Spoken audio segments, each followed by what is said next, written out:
Welcome to my YouTube channel. Welcome. And this video I'll show you how to clean a filter on a washing machine ZANUSSI ZW86130P. Right. The filter is inside the washing machine, so you need to open the door, and you see that it's broken. All you need to do is press. There's a button inside. You press and it opens. Rotate it downside and you should see the filter. The filter itself, you just lift it up with a bit of force and align it and take it out. Then you can clean.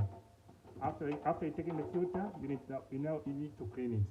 Next, you need now to remove the drainage pipe. There's a screw down here. There's a screw here. So you need a screw, remove it so that the pipe can come down, so that all the dirty water can now drain off. And after draining off, I'm just gonna mop it off.